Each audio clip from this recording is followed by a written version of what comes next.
Me sinto preso em uma situação ruim que parece nunca ter fim. Eu não consigo terminar meu trabalho porque fico doente com frequência. Eu sempre me sinto cansado e sem energia para nada. Algumas dessas afirmações parecem familiares para você. Muitas vezes nos vimos tão imobilizados em um ciclo de mudanças de humor e problemas de saúde recorrentes que sentimos que não há saída e pensamos que será assim para sempre. Mas isso não é verdade. Existe uma solução. Neste vídeo explicarei qual é a solução, resumindo um livro chamado Como se tornar sobrenatural, escrito pelo neurocientista bioquímico e quiroprático Joe Dispenza. Em sua juventude, o autor sofreu um acidente e fraturou 6 vértebras. O prognóstico médico foi que provavelmente ele jamais voltaria a andar. Apesar disso, ele conseguiu se recuperar sem necessitar de cirurgia. Isso o motivou a pesquisar e escrever sobre as capacidades do nosso cérebro e a estudar neurociência e bioquímica. Neste vídeo vou compartilhar 7 lições desse livro que mostrarão primeiro as raízes de seus problemas e depois a maneira de encontrar uma solução. Cada lição é construída sobre a anterior, então eu recomendo assistir o vídeo inteiro. Mas se você não puder assistir tudo, assista a lição número 7 antes de sair do vídeo. Lição 1. Os efeitos destrutivos do estresse crônico. Diariamente temos desafios que devemos enfrentar, há situações que parecem ameaçadoras. Quando há uma situação assim diante de nós, reagimos com raiva, tensão ou frustração.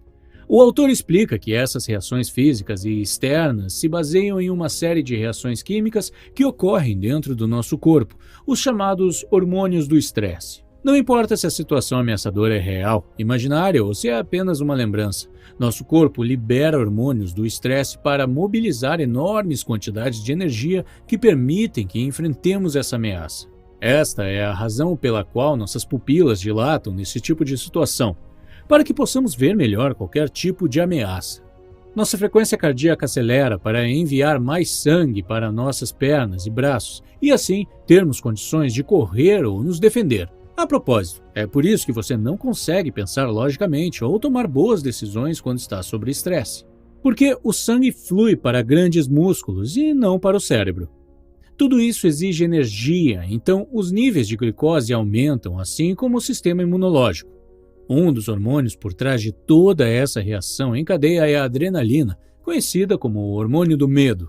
O Dr. Joe Dispenza diz que, como consequência dessas reações, nosso corpo fica desequilibrado. Esse processo tem origem evolutiva e nosso corpo está preparado para suportar essas adaptações e esses estados de desequilíbrio momentaneamente, mas não permanentemente. Em tempos pré-históricos, por exemplo, se algum animal selvagem aparecesse em nosso caminho, essa cadeia de reações servia para nos ajudar a sobreviver. Assim que estivéssemos em segurança, nosso corpo voltaria ao seu estado normal de equilíbrio. Hoje em dia, não há nenhum animal selvagem nos ameaçando, mas nosso corpo reage da mesma maneira. Isso porque hoje a situação ameaçadora para a maioria de nós não é mais um animal selvagem, é o telefonema de seu chefe, são os problemas conjugais, é uma má notícia, é um colega de trabalho tóxico. São todas essas coisas que mantêm o seu corpo em constante estado de desequilíbrio. Essas ameaças modernas tendem a ser permanentes, e por isso que hoje vivemos em estresse crônico, como se a fera nunca tivesse parado de nos perseguir. O desequilíbrio químico em nosso corpo se prolonga e é assim que se desenvolvem várias doenças cuja causa de origem nada mais é do que o estresse. Atualmente, a medicina indica várias doenças que podem ser causadas pelo estresse, tais como diabetes, obesidade, hipertensão arterial, doenças de pele, transtornos digestivos, ansiedade e depressão. Cada uma dessas doenças e distúrbio pode desencadear ainda mais doenças, como até mesmo o câncer.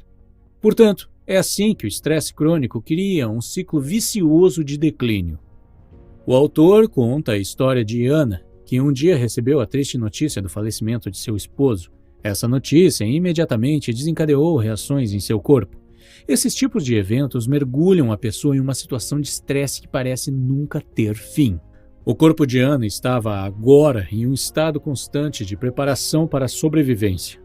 Isso porque ela revivia aquele momento triste continuamente, dia após dia. O autor afirma que nosso corpo não entende a diferença entre uma memória produzida na mente e um acontecimento real. Portanto, nossas memórias desencadeiam mesmo os efeitos biológicos de um evento, como se estivesse acontecendo na vida real. Na vida de Ana, isso se repetiu inúmeras vezes. Sem perceber, Ana estava basicamente fazendo seu corpo e sua mente viverem em uma situação negativa do passado o tempo todo. Em pouco tempo, Ana começou a ficar doente. Primeiro, foi diagnosticada com várias doenças relacionadas ao sistema imunológico. Em seguida, sua condição física e emocional piorou e ela foi diagnosticada com câncer. Ana estava provocando sua própria reação de estresse ao repensar insistentemente sobre seus problemas. Ou seja, seus próprios pensamentos a estavam deixando doente e, por sua vez, essas doenças produziam mais estresse e mais problemas emocionais, o que somente agravava ainda mais a situação. A ciência mostra que o estresse crônico não apenas gera severas enfermidades físicas e mentais, mas também produz novos pensamentos negativos em um ciclo destrutivo infinito. O autor acredita que esse ciclo é um sinal que estamos presos física, mental e emocionalmente ao passado. Lição 2. Hábitos são remanescentes do passado. Todas as manhãs você acorda, pega seu celular para ver se há mensagens, talvez você dê uma olhada nas suas redes sociais. No seu e-mail, depois você vai ao banheiro e escova os dentes, toma um banho, se veste, toma café da manhã e vai trabalhar. Essa é a sua rotina, aquela que o conecta com a realidade. Quando você repete uma rotina continuamente, acaba criando um hábito. O autor define hábito como uma série redundante de pensamentos, comportamentos e emoções inconsistentes que são adquiridos por meio da repetição. É como se seu corpo estivesse no piloto automático. Isso significa que você não precisa pensar para agir. É assim que o seu corpo substitui sua mente, porque assim ele consegue executar a ação da melhor forma inconscientemente. Então você se arrasta por um futuro previsível todos os dias, baseado no que você já fazia diariamente no passado, e assim seus hábitos definem sua vida. O autor explica que, com o tempo, sua rotina cria conexões neurais que serão como um software instalado em seu cérebro, que vão te condicionar a viver em uma época que já está no passado. Por isso, a relação de bons hábitos é essencial para o nosso bem-estar. Se você abre o Instagram assim que acorda, se vai para o trabalho sempre pelo mesmo caminho, se encontra as mesmas pessoas todos os dias, como pode esperar algo novo, criativo ou positivo do futuro? Lição 3. O passado pode condenar seu futuro. Para te ajudar a compreender como o passado pode se tornar o seu futuro, o autor fala sobre o funcionamento dos processos biológicos e mentais do cérebro. Quando você pensa em algo ou se lembra de algo, uma reação química ocorre. Embora os pensamentos sejam imateriais, eles causam uma reação química que faz com que o imaterial se torne material. Por exemplo, imagine que você está se levantando nesse momento. Você caminha até a geladeira, abre a porta e pega um limão. Então, pega uma faca e corta o limão ao meio. Segurando uma das metades, você observa o suco do limão escorrer por alguns segundos e então dá uma grande mordida nela. O que eu acabei de descrever foi apenas um pensamento em sua mente. Você não comeu o limão na vida real, mas tenho certeza que sua boca está salivando. Esse é um exemplo simples para te mostrar como pensamentos imateriais podem criar coisas materiais. Se você pensar algo feliz, naquele momento você experimentará a emoção alegria. Essa emoção, por sua vez, provoca pensamentos similares que, por sua vez, produzem outras emoções. Através desse processo, muitas reações químicas acontecem no cérebro e levam a um ciclo de pensamento-emoção-pensamento, que produz o que o autor chama de o estado de ser.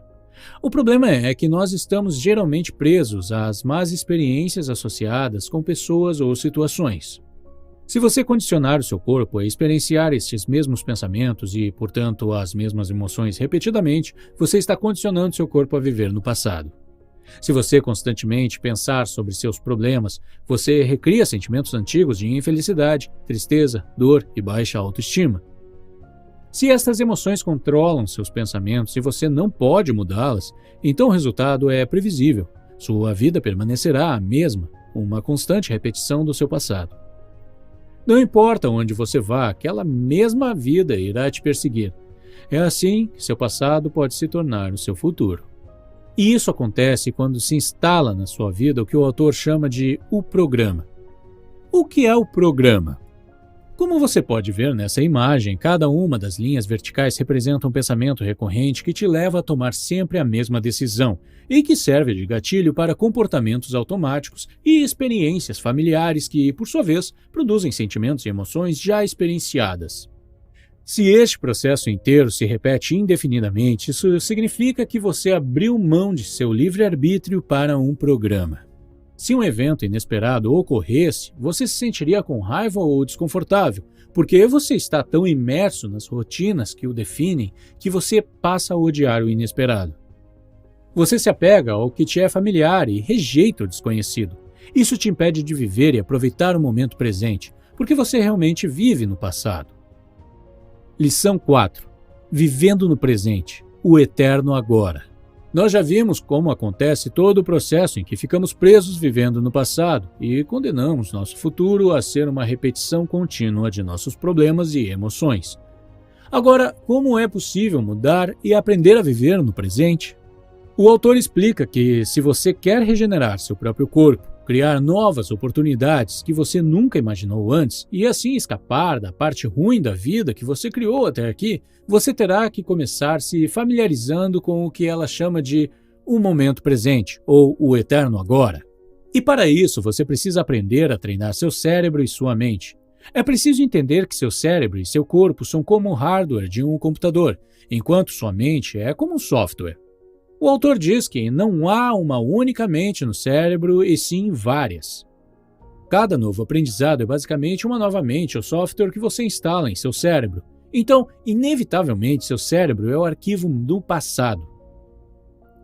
Mas o que acontece se você mudar o software que instala em si mesmo? Já que ter novos aprendizados significa criar novas conexões no cérebro, isso significa que podemos instalar novos softwares no cérebro. O cérebro e o corpo não notam a diferença entre o que está acontecendo no mundo externo e o que está acontecendo no mundo interno. O mundo interno da imaginação carrega o mesmo peso de uma experiência externa e a sua biologia se transforma de acordo com isso. Isso significa que você pode fazer seu cérebro e seu corpo acreditarem que uma experiência física aconteceu, mesmo que você não tenha vivido realmente. É assim que as situações que você treina repetidamente em sua mente acabam se tornando realidade e determinando seu futuro. Dr. Dispenza propõe que usemos essa possibilidade a nosso favor. Por exemplo, em um dos estudos, uma equipe de pesquisadores de Harvard reuniu um grupo de voluntários que não sabiam tocar piano e os dividiu em dois grupos. Um grupo praticou exercícios simples de piano por 5 dias. O outro grupo recebeu os mesmos exercícios, mas deveriam praticá-los mentalmente, isto é, sem mover um dedo. Exames cerebrais antes e depois do experimento mostraram que as conexões neurais e a programação neurológica na área do cérebro que controla o movimento dos dedos aumentaram drasticamente em todos os indivíduos, embora um dos dois grupos tenha praticado apenas com a imaginação. Agora você entende como o poder da mente sobre a realidade pode ser imenso? Agora, a grande questão é possível acreditar em uma experiência que você ainda não consegue viver com seus sentidos? Pensamos sobre ela tantas vezes que você consegue literalmente alterar seu cérebro para fazer parecer que aquela experiência já ocorreu? A resposta é sim, é possível. Os estudos neurológicos mencionados no livro mostram que você pode realmente mudar seu cérebro experimentando e vivendo um determinado evento como se ele já tivesse ocorrido. Um antigo modelo que diz que você deve esperar por uma mudança externa para ser capaz de mudar internamente é deixado para trás quando você entende o verdadeiro potencial de seus pensamentos para trazer o futuro desejado para o seu agora e usá-lo ao seu favor. Lição 5. Como preparar a mente e o corpo para um novo futuro. Nas lições anteriores, o autor ensinou que a maioria das nossas ações ou decisões são governadas por pensamentos inconscientes, hábitos e reações emocionais automáticas, nossas crenças, percepções.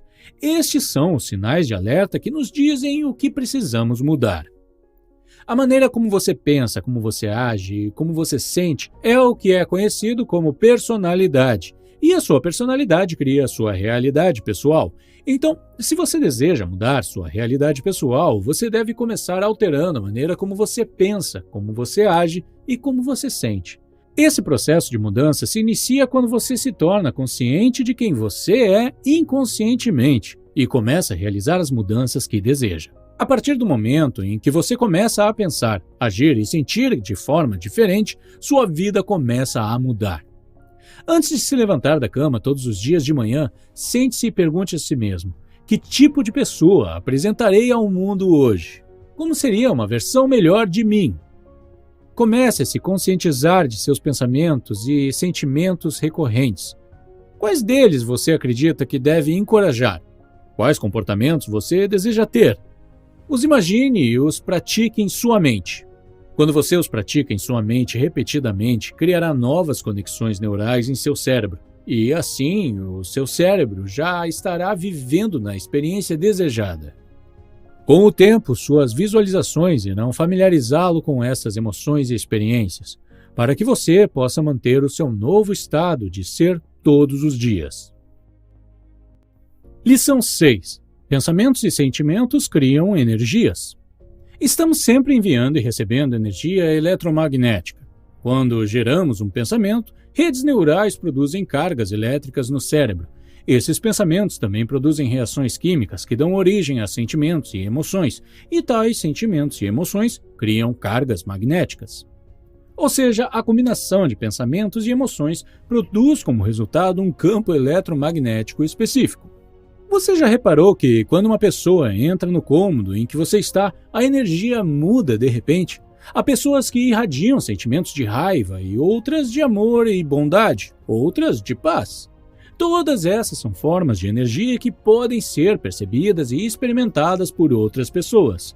Isso significa que, se estamos sempre reproduzindo o passado, estaremos sempre transmitindo a mesma energia e, portanto, emitindo as mesmas informações para o nosso ambiente e para aqueles que nos rodeiam o tempo todo. Isso nos programa a viver sempre as mesmas experiências e a estar sempre nas mesmas circunstâncias.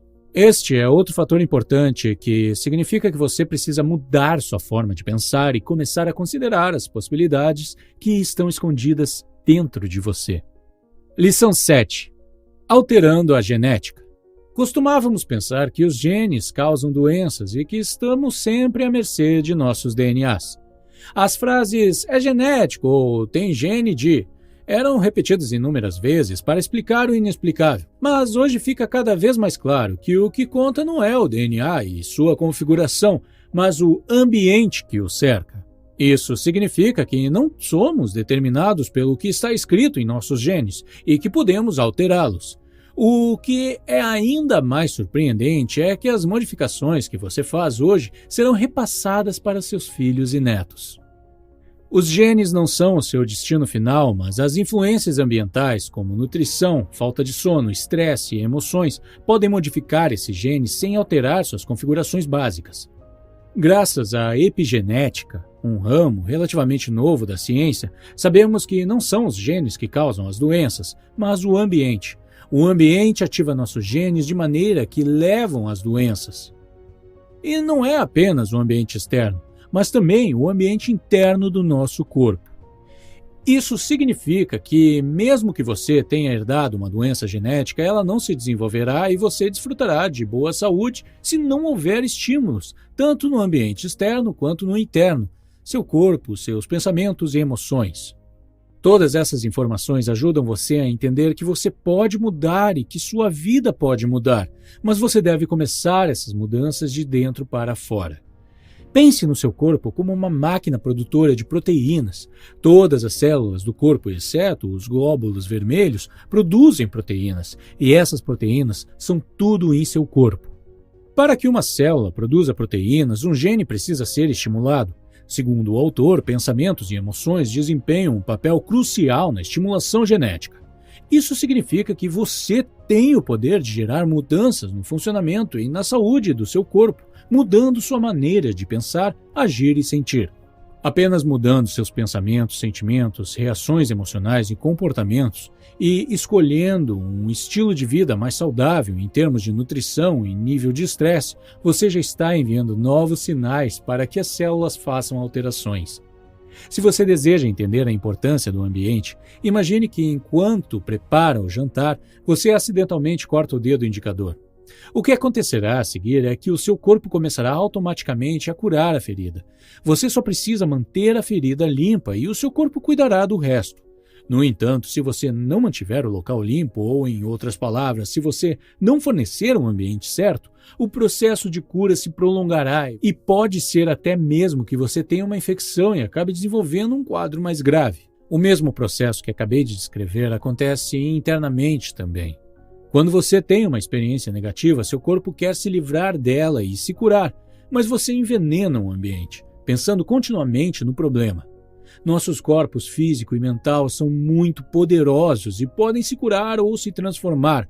Você só precisa fornecer um ambiente certo. Espero que o vídeo tenha sido útil para você. Muito obrigado por passar seu tempo aqui no meu canal. Se você quiser mais resumos de livros semelhantes, confira a playlist que você vê na tela agora.